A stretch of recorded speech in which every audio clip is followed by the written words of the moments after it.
está no ar. F1 Mania em ponto. Informações diárias do mundo do esporte a motor. A apresentação: Carlos Garcia e Gabriel Gavinelli.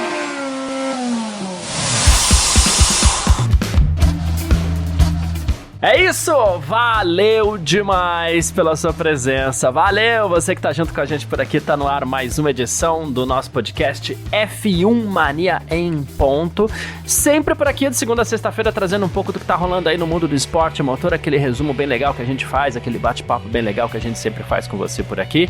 Então vamos que vamos, muito prazer, eu sou Carlos Garcia e aqui comigo sempre ele, Gabriel Gavinelli. Fala, Gavi! Fala, Garcia, fala pessoal, tudo beleza? Hoje, Garcia, no primeiro bloco a gente vai fazer aquele previewzinho do GP do Canadá, afinal de contas estamos aí em semana de corrida, Race Week, esse final de semana lá em Montreal, então a gente fala mais disso no primeiro bloco, Garcia. No segundo a gente vai falar de Ferrari aqui, porque agora, olha, Garcia, de acordo com o Leclerc, a Ferrari tem acertado um pouco mais nas estratégias aí, essa visão do Leclerc, a gente vai debater isso no segundo bloco para fechar as tradicionais rapidinhas, Garcia. Aí tem aqui, ó, teste do Palou, né, com a McLaren. Tem também a Red Bull, agora que pode alcançar um marco histórico já no GP do Canadá. Ainda na Red Bull, Helmut Marko fez duras críticas aí à série da Drive to Survive, né, popular Drive to Survive da Netflix. E para fechar, Garcia, o Giovinazzi, né, que venceu as 24 horas de Le Mans aí no último domingo, então entrou para uma lista aí seleta, viu, de outros nomes, né, outros ex-Fórmula 1, e a gente vai abordar isso também lá no finalzinho, no terceiro bloco, viu, Garcia? Perfeito, é sobre isso que a gente vai falar aqui então nessa edição de hoje. Hoje é terça-feira, dia 13 de junho de 2023 e o podcast F1 Mania em ponto tá no ar. Podcast F1 Mania em ponto.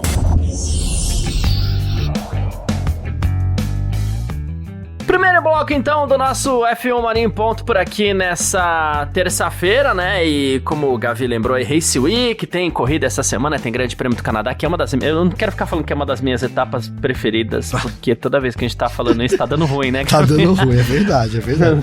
Deixa pra lá. Daquele jeito. Já foi um dia, quem sabe, né, Garcia? Sim, sim, mas a gente, né, mantém aqui, enfim. Vai ter Grande Prêmio do Canadá essa semana e a gente tem chance de chuva, tá? Nesse final de semana. Então vamos lá, previsão de tempo completa, como a gente sempre gosta de fazer por aqui. Sexta-feira, a temperatura máxima prevista é 21 graus, você já vê que não vai estar calor lá, né? Pois é. A probabilidade de chuva é de 24%, ainda um pouquinho pequena, umidade de 56% e ventos de 6 km por hora, tá? Imagina uma pessoa caminhando na rua um pouco forte ali, isso dá uns 6 km por hora, essa é a velocidade do vento. Chato, no sábado, vento chato. Vento chatinho já, no sábado. Durante o último treino, pancadas de chuva podem atingir o circuito de Villeneuve, tá? A máxima é 21 graus de novo, a chance de chuva é de 56%, 22 graus ali de temperatura, 21 como eu falei, né? E a umidade de 50%, velocidade do vento 8 km por hora, já é uma caminhada mais forte ali, né? É quase um trote já. E quase um trote. No domingo, no dia da corrida, a probabilidade de chuva vai cair para 24%, né? Termômetro marcando 22%, umidade do clima aí, né? Umidade do ar deve ser de 53%, e os ventos também vão diminuir um pouquinho ali para 5 km por hora. Então, no sábado pode ser o dia da bagunça, então, né, Gavi? Sábado pode ser o dia da bagunça, né? Vai ser dia esse também que vai ter a qualificação, né? Então a gente pode ter uma largada ali um pouco, um grid de largada um pouco imprevisível, dado as condições aí climáticas de chuva pro domingo. Por enquanto a chance é mínima, né, Garcia? Sempre há ali uma chance, né? A gente vindo num final de semana assim, digamos que com chance, não dá pra descartar totalmente, mas é mínima a chance, então a emoção, né, caso a chuva viesse, estaria reservado mesmo pro sábado, né, Garcia? Essa é a expectativa, e como você disse, ventinho, né, e faz bastante frio também, então a gente vai ter uma etapa meio fria lá, diferente, por exemplo, que foi na Espanha, temperaturas um pouco mais amenas, né, Garcia? Apesar de não fazer tão frio, né, a gente vai aí com um pouco mais, uma sensação um pouco mais de frio, e também, né, a gente vai ver a reação dos pneus. A gente usa nesse final de semana os pneus mais macios aí da gama, né, então C3, C4 e C5, né, aí duro, médio e macio nessa ordem. Então também vai ser interessante a gente ver a reação dos pneus aí, dessa gama mais mole aí da Pirelli de 2023, em um clima, né, não tão quente assim, digamos, Garcia. Exatamente. Isso me passa aqui para questão, outra questão que a gente gosta bastante, né? A gente passa para a questão Pirelli, né? A gente falou de pneus, né? E o Mário Isola, que é ali o chefe da Pirelli e tal, a Pirelli separou os pneus, 3 pneus mais macios para essa pista, né? Que é o C3, o C4 e o C5. E ele falou que o C5, o mais macio, ele falou assim, espero que o C5 seja usado principalmente na qualificação, enquanto o C4 e o C3 devem ser os preferidos para corrida. Aí ele falou do asfalto, que é muito liso, né? É um circuito de rua semi-permanente, vamos dizer assim, né? Não é muito usado. Ele falou assim, então a gente deve ver a pista evoluindo bastante durante o final de semana. E aí ele falou do clima também, né? Falou que as condições vão mudando rapidamente, não só de molhado para seco, mas vai ter flutuações acentuadas de temperatura. E aqui é importante que a gente falou de temperaturas máximas, né? 21, 22, mas vai ter uma oscilação de temperatura. Ele falou que, inclusive, no ano passado, ele lembrou bem, a temperatura do asfalto durante a qualificação foi de 17 graus e na corrida chegou a 40, né? Então é algo que se vê bastante no Canadá e que traz essa dificuldade para a Pirelli aí com seus 3 pneus mais macios, galera. Se você colocar aí uma temperatura de 17 graus na pista, é muito pouca aderência, né? E 40 também já perde um pouco da aderência, né, Garcia? Porque já é muito quente, né? Então, fica vivendo esses dois lados aí. O Canadá já traz essa condição, né? E assim, pela previsão do tempo, a gente tende a ter uma continuidade disso nesse ano também, né? E claro, cara, a chuva ali, se ela vier na corrida, enfim, né, Garcia? Que for uma garoa, a gente lembra aí de corridas que a chuva trouxe o caos ali nas primeiras voltas, também no fim, né? Então o Canadá sempre acaba pregando peças aí quando a questão é chuva também, viu, Garcia? Então é uma pista sempre muito traiçoeira, né? Traiçoeira demais, mas muita gente diz que esse é meu GP preferido, essa é minha pista preferida, é uma das pistas ali, está entre as preferidas, vamos dizer assim, né? E sempre tem alguém pra dizer isso, né? Pra falar de Interlagos, pra falar de Suzuka, pra falar de Spa, claro, pra falar de Montreal, né? Mas tem uma pessoa diferente falando isso esse ano, né? Há 23 temporadas, o Bernd Maylander é o piloto do safety car na Fórmula 1 e ele falou que Montreal é uma das pistas preferidas dele também. A gente nunca para pra pensar por essa ótica também. Não sei se é porque muitas vezes ele aparece bastante, também tem isso, né? Em Montreal ele trabalha, né? E aí ele falou sobre isso. Ele falou, Montreal é sempre espetacular, é um ótimo lugar, é um dos GPs meus favoritos, né? E ele falou depois, né, na entrevista que ele deu essa semana, ele falou assim, vamos ver quantas voltas eu vou poder fazer na pista esse final de semana, né? Geralmente faz, né? Geralmente sim, né, Garcia? Geralmente é requisitado aí, né? O piloto do safety car, no caso o Maylander. Cara, você tava falando da pista, eu tava lembrando, não faz muito tempo, aí eu tava vendo tava revendo, né? Eu já sabia disso. Mas a história da pista lá de Montreal, né, cara? E ela surgiu naquela feira, como é que chamava? Feira Universal, é isso, Garcia? A história da você lembra? Pista, não. Cara, foi... não, eu tenho aqui, só não lembro exatamente o Festival do Universo, alguém manda aí pra gente trazer isso também, mas teve um festival que eles organizaram lá, e aí eles criaram aquelas ruas ali, né, aquelas ruas paralelas ali, todo aquele complexo ali, né, pra esse festival. Então, Montreal tem bastante curva 90 graus, porque são ali avenidas paralelas, né, Garcia? Elas são avenidas paralelas, então, e aí você sai de uma avenida, vai pra outra. Uhum. É isso que acontece, né? Então, é por isso esses 90 graus, ela também surgiu dessa feira universal, alguma coisa desse sentido aí. Então, como você disse, é uma pista que não costuma receber muitas corridas e também, com o tempo, foi virando mais uma pista de corridas, mas no começo lá era muito pouco corrida, né, Garcia? Mas ainda mantém esse aspecto, né, essa dificuldade aí de ter alguns asfaltos diferentes, então essas características ainda mantém em Montreal, Garcia. A gente teve também ali no palco da Olimpíada de 1976, né? Então as instalações olímpicas também estão todas ali, até hoje, muita coisa foi reaproveitada, né? Ou foi o contrário do que aconteceu aqui no Brasil, onde uma pista foi destruída para fazer Olimpíada. Lá fez Olimpíada e tá tudo bem, vamos aproveitar, todo mundo convive por aqui, vamos fazer uma pista também para que aconteça o Grande Prêmio do Canadá, né? E como eu te falei do Bernie Maylander e tudo mais, né? Tem pilotos aí, tudo mais, se dizendo ansiosos para voltar a correr no Canadá, né? Um deles é o Lando Norris, que falou que a Espanha foi uma corrida muito difícil, né? Ele falou assim, claro, tem coisa positiva pra gente extrair, né? Como, por exemplo, P3 na qualificação e tal, né? Mas com essa semana de folga aí, eu voltei pra fábrica com engenheiros pra me preparar bastante pra esse final de semana.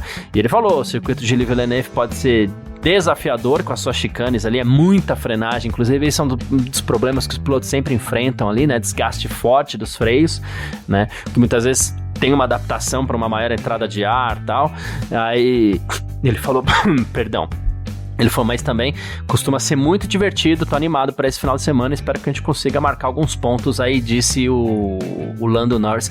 Não me parece o tipo de pista que vai favorecer, assim, a McLaren, né? Não parece, né, Garcia? Não parece. De fato, não parece um circuito que vai favorecer. Aliás, a McLaren tem sofrido na temporada. Tudo bem que houve uma melhora significativa aí, né? Parece que não é mais o pior carro da temporada como era lá no começo.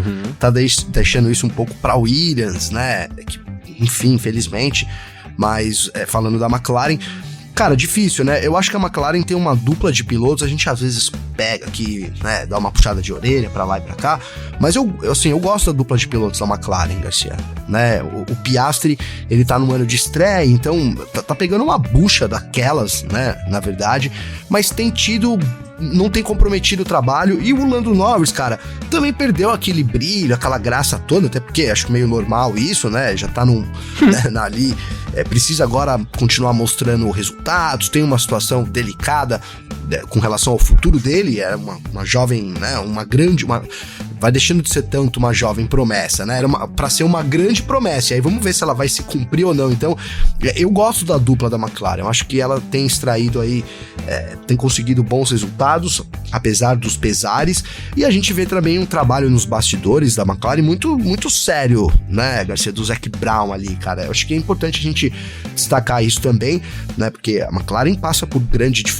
dificuldade financeira, já não é de agora, a gente sempre cita aqui, né, com destaque para ela tá alocando a própria sede, né, ela vendeu a sede e alugou a própria sede, isso demonstra aí, né, também o buraco que passou aí, que ultrapassa, na verdade, nos últimos anos, mas o Zac Brown, ao que parece, vem fazendo uma administração bacana do ponto de vista empresarial, assim, não sei se de resultados financeiros, porque é difícil falar, parece que não, né, Garcia? Mas assim, ele vem colocando a McLaren em uma posição bacana, não só na Fórmula 1, no cenário mundial também, na IndyCar, por exemplo, né? E eu acho que esse trabalho dos bastidores dele tem refletido também um pouco nesse ânimo da equipe, né? Tem injetado um pouco de ânimo, né, as promessas e as mudanças que ele vai fazer. A gente sabe, pro ano que vem, chega funcionário novo, vindo da Red Bull, inclusive, pra McLaren, né, então acredito que isso também, tem dado uma sobrevida ali, sabe, uma motivação que não teria se não fosse uma situação criada também pelo Zac Brown. Assim. Sim, perfeito, faz todo sentido. Mas é isso, falamos um pouquinho aqui de Grande Prêmio do Canadá, do que as pessoas esperam, inclusive o Toto Wolff também falando que espera um desafio maior do que ele encontrou na Espanha, né? E a gente viu essa melhora da Mercedes na Espanha, colocando 2 carros no pódio. Vamos ver como vai ser no Canadá, mas a gente aguarda mais um pouquinho aí também para dar aquele destaque que a Mercedes obviamente merece. Tem Grande Prêmio do Canadá, a gente teve problemas com queimadas lá no Canadá, que chegaram a colocar em dúvida a realização da corrida, mas tá confirmadíssima para esse final de semana, né, a corrida do Grande Prêmio do Canadá. Então a gente volta com mais informações essa semana, como a gente sempre faz. Bora pro nosso segundo bloco, Gavi? Bora lá. F1 Mania em ponto.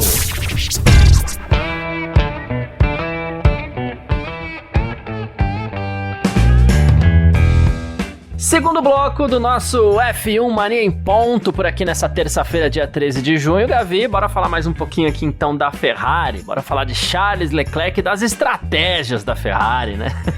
A gente pega muito no pé do Leclerc, mas a gente também pega muito no pé da Ferrari, principalmente por conta das estratégias. 2022 são uma tragédia. E no Grande Prêmio da Espanha a gente teve problemas também, né? A gente viu o Leclerc saindo de pneu duro para ficar pouco tempo na pista, para não andar, para se arrastar, enfim. E a gente não sabia se criticava mais o Leclerc ou mais a Ferrari. Enfim, os dois também, né, Garcia? Então, logo depois do Grande Prêmio da Espanha, o Leclerc falou que a estratégia é algo que, sim, definitivamente eles tiveram dificuldades no ano passado. Ele falou assim, todos nós sabíamos que era uma de nossas fraquezas, mas a gente fez algumas mudanças e agora eu tô feliz com a maneira como as coisas estão indo. Claro, tem corridas que é um pouquinho mais complicado, mas eu tô feliz, as coisas têm melhorado por aqui. Tem melhorado por lá, Garcia? Olha, Garcia, assim, eu acho que as estratégias não têm comprometido mais mesmo, de fato, né? Agora, eu não sei, porque a posição da Ferrari é muito diferente, né, Garcia? Então é difícil você comparar, muito, né? A posição de hoje da Ferrari comparado com o ano passado é muito diferente. Então a pressão, apesar de Ferrari ter sempre pressão, etc e tal, é menor também, né? É menor. Eu acredito que os funcionários nesse momento estão menos pressionados ali por uma série principalmente por não brigar por vitória, né, Garcia? Eu acho que quando você tem uma disputa de um título, igual a gente teve no ano passado, né, nesse momento a gente ainda tinha esperanças ali de poder ter um embate talvez mais sério entre Ferrari e Red Bull, entre Leclerc e o próprio Verstappen, algo que até não aconteceu, né? O Verstappen foi do meio do ano pra frente, foi mais tranquilo do que no começo, então acho que isso frustrou muito a Ferrari, e aí você tem uma situação difícil de você comparar, mas nesse ano as estratégias comprometeram menos, mas é o que eu falei, eu não consigo fazer uma comparação, Garcia, porque em momento nenhum esse ano a Ferrari estava ali disputando vitória, né, e etc, então acredito que a pressão pelo erro é diferente. Agora, também temos que dar crédito pro Frederic Vassin, né, de fato, ele chegou e isso, então, coincidência ou não, pressão ou não, Garcia, acredito, tô junto com o Leclerc, acho que a Ferrari tem demonstrado uma evolução em termos de estratégia, sim, ao ponto de não ter comprometido ainda esse ano, Garcia. Perfeito. E você acha que isso coisa parece duradoura pra você? Ou você acha que é o famoso voo de galinha que bate então, as asas, cara, e daqui a pouco começa a fazer besteira de novo? Eu tendo a acreditar que é passageiro mesmo, Garcia, que é voo de galinha, sabe, cara? Porque é isso que eu queria saber. Não, né? Tomara que seja diferente, que dessa vez a Ferrari, quando estiver em situação de novo ali, de disputar vitórias, ela se mostre uma equipe diferente, né? Uma equipe mais madura nesse sentido, algo que sempre foi um problema da Ferrari, né? Não dá pra dizer ainda que não é. Entende, Garcia? É difícil essa pergunta meio que como um termômetro, Gavi, pra tentar também a gente entender que tipo de credibilidade a Ferrari tá passando com isso, né? Claro, nada contra o Vasser, já que você citou o Vasser chegou agora, mas sim, pra gente tentar entender que tipo de credibilidade a equipe tá passando também. Né? Então, você citou um muito importante, né? Eu acho que a equipe, nesse momento, ela não passa credibilidade suficiente, Garcia, pra você falar que não é mais um problema deles, né? Olha, a Ferrari não erra mais estratégia, então esse não vai ser um problema do futuro. Eu acho prematuro ainda, né? De fato, por exemplo, eu destaquei o Vasser porque ele chegou agora, a equipe não errou, tinha ali uma pressão pro Mattia Binotto sair da equipe, a gente viu erros muito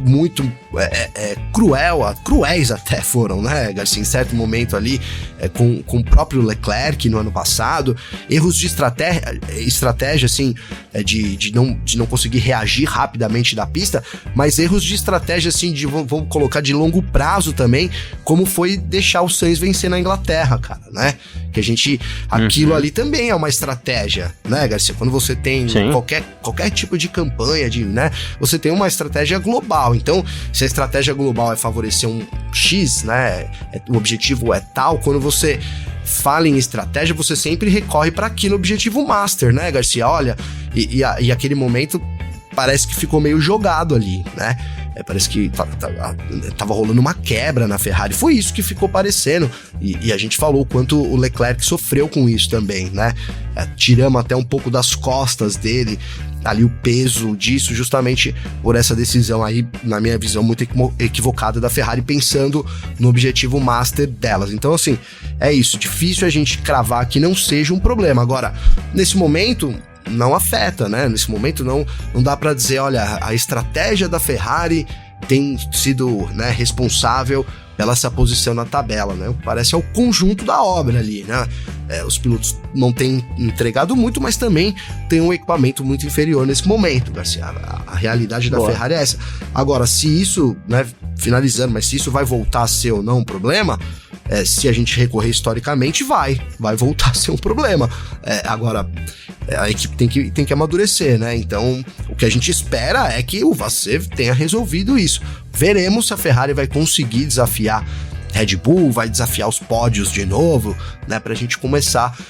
Claro que não é só no pódio que a estratégia faz diferença, óbvio, né, Garcia? Mas ali é quando compromete ou não, e é quando a pressão também é maior pra não errar, né? Então é nesse momento que eu acho que serve ali de comparação, Garcia. Boa, perfeito. O engenheiro sênior, né, de desempenho da Ferrari, o Joe Clear, inclusive ele rebateu esses dias aí quando a gente fala de estratégia. Qual a melhor estratégia? A gente falou assim, poxa, inclusive para começar o ano a melhor estratégia teria sido copiar a Red Bull. E a Ferrari veio com um carro novo, tudo mais, foi uma das coisas que a gente criticou, mas vem com atualizações, no Grande Prêmio da Espanha apresentou atualizações e tudo mais, mas o Joe Clear falou assim, a gente não tá copiando ninguém, tá? A gente tá olhando pro que eles fizeram, aí a gente volta pro nosso túnel de vento, tenta descobrir se funciona pra gente, e se apareceu no carro agora é porque sim, funciona, né? Aí ele falou assim, em última análise nós estamos apenas seguindo a ciência. Rolou um eufemismo ali pra dizer que a gente tá copiando, mas é que nem o personagem da escolinha do professor Raimundo lá, que eu não vou lembrar o nome, e eu gosto sempre de citar porque algumas peças de humor, elas são meio que espelhos pra muita coisa que acontece na vida, né? A famosa, o que a Ferrari tá fazendo? O que a Ferrari tá fazendo? Aparece alguém ali e fala assim, olha, tá copiando, mas fala diferente. Aí ele, não, estamos apenas prestando atenção, é mais ou menos isso, né? Eu também não lembro do personagem, apesar de lembrar aí da crônica, do e bordão, aliás, do bordão, era, né, você falou de personagens do cotidiano, poxa, escolinha do professor Raimundo, claro, cara, politicamente correto não era, né, tem hoje em dia muita coisa que não cabe mais, né, Garcia, também vale a gente destacar isso, né, mas pra vida real, assim, né, era um grande exemplo mesmo, traduzia muito bem ali o que acontecia, o que acontece ainda, né, na vida real, Garcia. Cara, eu falei da escolinha do professor Raimundo, fiquei viajando aqui e a gente tava falando do que, Garcia? Do Joe Clear, né, que diz que não copiou verdade, já Ferrari, lembrei, né? Desculpa. Não, é que eu entrei numa viagem aqui tentando trazer algumas cenas da escolinha, etc, né, Garcia? Mas, cara, esse lance de não copiar, eu até concordo com o Joe também. Sabe por quê, Garcia? Eu acho que nesse momento é o que a Mercedes tem feito também, né? Diferente um pouco do que a Aston Martin fez, que foi trazer um conceito novo para esse ano. Mas a Mercedes, ela tá adaptando o carro da Red Bull ao carro dela, né? Porque voltar atrás também e trazer tudo novo é uma coisa que é o que a gente fala, são 2 anos aí de desenvolvimento, né? Fora a grana gasta e a gente tem um limite hoje, então nem dá mais pra você jogar tudo fora e começar tudo do zero, assim, no meio de uma temporada. Então, as equipes, a Ferrari tem feito isso, a Mercedes também, as equipes no geral têm assim, adaptado o conceito. Então, você pega lá o conceito e aí copia aquele conceito, sim, de fato, e aí adapta ele pro seu carro. E aí, às vezes funciona mais, às vezes funciona menos, né? Então, pra mim é isso, né? Por isso que eu digo que eu concordo em parte. Tá todo mundo meio que copiando a Red Bull, o conceito da Red Bull deu certo, esse é o fato, né, desse ano. Se ano passado tinha alguma dúvida, então não tem mais, a gente não tem mais ali, né? É a Red Bull que tem o melhor equipamento, é a Red Bull que é a equipe a ser seguida, né, e perseguida também, Garcia. Então, mas acho que é isso, né? A gente tem alguns elementos diferentes que não permitem essa cópia total. Eles têm que fazer umas adaptações. Na verdade, sempre se tratou de fazer adaptações também, né, Garcia? A verdade é essa. E aí você tem que fazer elas encaixar bem. Então, e esse conceito encaixar dentro do seu conceito. Seria muito mais fácil se tivesse acertado lá logo de cara, sem dúvida, sem né, dúvida, Garcia? É isso. Mas beleza, falamos um pouquinho aqui sobre a digníssima Ferrari, né? E a gente parte agora para o nosso terceiro bloco. F1 Mania em ponto. Terceiro bloco do nosso F1 Mania em ponto, com as nossas rapidinhas de sempre por aqui, né? Pra você ficar sempre muito bem informado. Alex Palou, Gavi, olha só, piloto da Fórmula Indy, a gente falou dele recentemente aí, né? Ele, inclusive, venceu a última corrida da Indy em Detroit, largou na pole na Indy 500, inclusive, lidera o campeonato e ele novamente testou um carro de Fórmula 1, né? Um McLaren de 2021 em Hungaroring, né? Um ano que está sendo bastante agitado para ele aí, né? E depois desse teste ele falou assim: olha, a Fórmula 1 é o sonho de todos os pilotos nas condições certas, claro. Quem sabe esse sonho, as condições não se tornam realidade em breve, mas independente disso ou não, porque muita gente, claro, não acredita e é natural não acreditar nisso, porque a gente sabe que é difícil mesmo, né? Mas mais um teste pro Palou, né? Mais um teste pro Palou, Garcia, mais um teste. Né, vai ali, a gente não sabe, né, esse desejo real ali de trazer um piloto da Indy, mas, enfim, cara, o negócio vai ganhando cada vez mais uma proporção, né, Garcia? A história não acaba, eu acho que é isso, Sim. né, a história não, a gente não vê um fim na história, né, e de fato, cara, o Palou é hoje o destaque lá, guia muito, inclusive, né, já teve sucesso também em outras categorias, né, então seria assim, se você for pegar um nome da Indy pra escolher, né, o Palou tá entre meus favoritos pra escolher pra Fórmula 1, né, Garcia? Agora, não sei, eu torço um pouco o bico, cara, eu acho que são, apesar de ser esportes iguais, porque correm em carros de 4 rodas, é muito diferente, né, Garcia? É muito diferente, tudo, né, todo o conceito, e uma coisa principal que eu sempre falo aqui, né, e acho que isso é marcante, e todos os pilotos falam também, os novatos e tal, que é o gerenciamento de pneus, cara, né? O gerenciamento de pneus da Fórmula 1 é completamente absurdo, né? Pra você fazer Cruel. Não pra você ser rápido em uma volta, pra você fazer uma corrida boa, pra você ser rápido durante uma corrida, né? Quem sempre falou isso pra gente foi o Drogovic, né? Sobre que é tudo uma questão de pneus, cara, e eu acredito nele. Eu acho que é muito por aí. Quando você brinca no simulador, etc., aqui você já vê a diferença entre ser rápido em 5 voltas e ser rápido em 65 voltas, entendeu, Garcia? Já é muito animal. Muito, muito, muito mesmo, né? Muda completamente. Você quer brincar mais sério, então pega uma race aí, bota 65 voltas, pega umas corridas longas, né, onde você tem que gerenciar pneu. Tem que ser assim, né? Pra brincar sério tem que ser assim. Pra brincar sério tem que ser assim, onde você tem que trocar pneu, você tem que gerenciar os compostos e tal. Então você vê como não é brincadeira. Não que na Indy não tenha isso, né? Mas é muito, muito diferente da Fórmula 1, Garcia. É isso. Mais uma aqui. A Red Bull pode alcançar uma marca histórica no Grande Prêmio do Canadá, tá? Pode ser a 100ª vitória da Red Bull na Fórmula 1, Gavi. A equipe venceu todas as corridas em 2023, né? Com Verstappen conquistando 5, o Pérez conquistando 2, né? E agora a Red Bull parte para sua possibilidade aí da 100ª vitória na Fórmula 1. Números impressionantes pelo tempo que a equipe tá, né, na Fórmula 1, embora a gente sabe que hoje em dia com mais corridas esses números sejam mais fáceis, entre aspas, de serem alcançados, né? Sim, né, não dá pra deixar esse dado de fora, porque, poxa, a gente tem o dobro das corridas do que tinha já antigamente, né, Garcia? Porque ali, década de 80 era 12, né? 12 corridas, cara, então... a gente teve até 16, mas, enfim, mas basicamente... Mas antes do 16 a gente tinha 12 ali, era a média, né, Garcia? Ficou de um bom tempo ali. Então, hoje a gente tá com 24, não cumprimos ainda, né, esse calendário de 24 por N motivos, mas é o objetivo, né? Então... Também, isso é importante, mas, cara, a Red Bull é uma equipe muito vencedora na Fórmula 1, né? Entrou e já começou a ganhou muita coisa, então, né, por isso tem esses números tão exorbitantes mesmo, né? E assim, cara, todo investimento que a Red Bull faz também, a gente cita muito o Lawrence Stroll, né? E sim, acho que dessa nova leva, até pelo jeito que ele veio, então vale esse destaque, sim, não vou tirar. Mas a Red Bull, cara, se você vê, ela vende uma latinha de energético, né, Garcia? É isso, cara, pra mim é muito animal isso, sabe? E olha o tamanho da Red Bull, né? Não só na Fórmula 1, mas em todo o esporte aí, principalmente os esportes radicais, né? Mas, enfim, tudo que a Red Bull faz, pensar que vem ali também de uma latinha de energético é meio até bizarro, viu? É isso.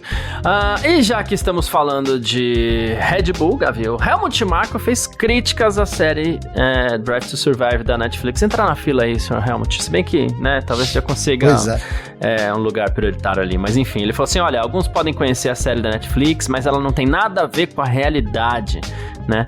Claro que isso proporcionou um avanço para a Fórmula 1 nos Estados Unidos, enquanto houver audiência e interesse, você pode debater se isso é sensato ou necessário, mas o interesse é o que prevalece, enquanto as pessoas quiserem, elas devem ser presenteadas com isso, mas ressaltando-se que não tem nada a ver com a realidade. Vixe Maria, né, Garcia? Ele foi fundo nessa, né, cara? Foi fundo, porque... Foi fundo e foi correto. Foi correto, né, cara? Esse por isso que, né, foi fundo e sim, se pegou na ferida, né, cara? Essa é a palavra, né? Pegou, cara, porque é duro a gente falar isso, mas, por exemplo, as últimas 2 temporadas, eu vou destacar as últimas 2. Eu acho que a primeira, cara,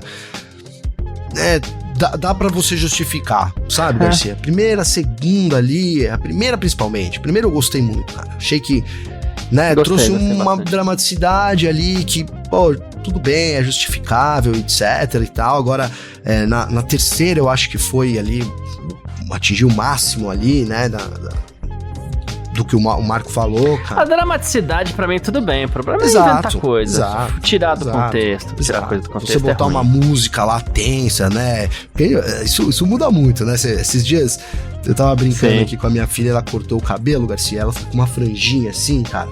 E ela parece um anjinho, cara, com a franjinha de óculos assim, sabe, velho? E aí eu tava vendo um filme de terror, cara, e tava vendo umas músicas aqui do negócio que eu tô produzindo também aí do cinema e tal, etc. E aí comecei a ouvir, tava ouvindo essa música, e aí ela tava escuro, cara. Ela chegou, eu pausei o filme, né? Aí comecei a ouvir as músicas no fone, e eu falei, Ana, olha pra mim agora e dá um sorriso. Cara, e aí botei a música que eu tava ouvindo, uma puta música tensa, de terror, assim, né? Como muda, né, cara? Passou do anjinho pro no escuro, com uma luz, no contexto. Então, eu acho que isso tá válido. Tô usando esse exemplo para dizer como a gente pode usar aí todos os artifícios que tem uma produção audiovisual, né, Garcia, para você trazer uma dramaticidade que, né, para você dar ênfase numa dramaticidade. Acho que essa é a palavra, né? Agora, agora, quando a gente mistura isso com inventar história, com forçar a história, aí, né, eu acho que é quando perde a essência, e pra mim também perdeu muito da essência, ao ponto de concordar com o Helmut Marko. É isso, perfeito. Mais uma aqui, então. O Giovinazzi, Gavi, a gente falou mais uma vez aí das 24 horas de Le Mans, venceu, esteve na Fórmula 1 recentemente, né, ele venceu junto com o Alessandro Pierguidi e também com o James Calado. E 12, na verdade 5 pilotos que foram campeões mundiais de Fórmula 1 também venceram em Le Mans. A gente tá falando do Mike Hawthorne, do Phil Hill, do Jochen Rindt, do Graham Hill, né? E mais recentemente do Fernando Alonso. 12 pilotos que já venceram na Fórmula 1 também conseguiram vencer as 24 horas de Le Mans. A gente tá falando, por exemplo, Jack Hicks, Bruce McLaren, Didier Pironi, Joachim Mess, Johnny Herbert, Michele Boreto, Dan Gurney e tal. Mas o Giovinazzi entra numa lista de pilotos que já estiveram na Fórmula 1 e venceram Le Mans, né? Então aí a gente tá dizendo que ele é o 50º piloto a estar na Fórmula 1 e vencer Le Mans. Não venceu, não foi campeão do mundo, mas esteve na Fórmula 1, né? E aí a gente tá falando de nomes como Hülkenberg, Helmut Marko, Emanuele Pirro, David Brabham, Brandon Hartley, Kamui Kobayashi já venceu, Mark Genet, o Alan McNish, o Vurs, o J.J. Leto, o Mark Blundell, o Martin Brundle, são 50 pilotos aí, então o Giovinazzi, além de tudo, entra nessa lista seletíssima, Gavi. Seletíssima, né, Garcia? A gente não são tão grandes também os nomes, vamos ser sinceros aqui, né?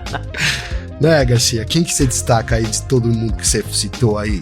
Cara, que andava muito mesmo, cara. Que andava o David Brabham. Dessa lista que já esteve dos pilotos que já esteve na Fórmula 1. Não. Na verdade, talvez. O Martin Brundle. Martin Brundle. Que eu tô chegando. Martin Brundle. Né? Desses nomes que eu citei. Mas assim, entre aqueles que venceram, a gente tem uns nomes legais aí, né? A gente tem Alboreto, a gente tem Jack Hicks. Dos nomes que foram campeões mundiais também, assim, todos nomes grandes, muito grandes, né? Incluindo o próprio Fernando Alonso. Sim. Mas se a gente for puxar a lista só daqueles que estiveram na Fórmula 1, claro que a gente vai começar a diminuir mesmo a média de qualidade. Não tem como. Foi essa provocação mesmo, Garcia. Mas é isso, cara. Mas sem dúvida, cara, ontem a gente falou sobre isso, cara, e eu vou reforçar, porque eu vi aí o Giovinazzi dormindo com o troféu e não sei o que, né? Então, como isso legal é importante, pra legal pra caramba, né? Como é importante aí pra carreira de um piloto que também não deu certo na Fórmula 1, mas é isso, cara, não significa que não serve pra corrida, né, Garcia? Isso é importante. Você falou, né? Brincando aí agora há pouco, você falou assim, são pilotos de carros de 4 rodas, né? Então... É isso mesmo, né, Garcia? É isso mesmo. Mas é isso, quem quiser entrar em contato com a gente sempre pode, através das nossas redes sociais pessoais, pode mandar mensagem pra mim ou pro Gavi. Como é que faz falar contigo, Gavi? Garcia, pra falar comigo tem meu Instagram, que é @Gabriel_Gavinelli, com 2 L's. Então manda lá mensagem aí pra gente, é sempre muito bacana receber as mensagens. Durante a semana a gente vai trazendo algumas aí, Garcia. Tamo junto. É isso, perfeito. Quem quiser mandar mensagem também pode. Meu Instagram, @CarlosGarciaFM. Fico na guarda aí pra todo mundo que quiser entrar em contato. Muito obrigado a todo mundo que entrou em contato com a gente sempre. Todo mundo tá sempre ouvindo aí. Ouve um, ouve o outro, não tem problema. Vamos que vamos. Grande abraço pra você também, Gavi. É nóis, parceiro. Tamo junto, semana de corrida, né? Já vou alertar aí, entrem lá no f1mania.net, procurem lá os horários, facinho de achar, porque os horários meio delicados, diria assim, desse final de semana, né, Garcia? Você tem que comprometer aí, então, seu sabadão, se você quiser ver a qualificação, domingo, a largada eu já digo que é às 3 da tarde, então fiquem espertos aí pra não perder nada lá no f1mania.net, mano. Tamo junto aí, um abração, velho. Valeu, tamo junto. Tchau. Informações diárias do mundo do esporte a motor. Podcast F1 Mania em ponto.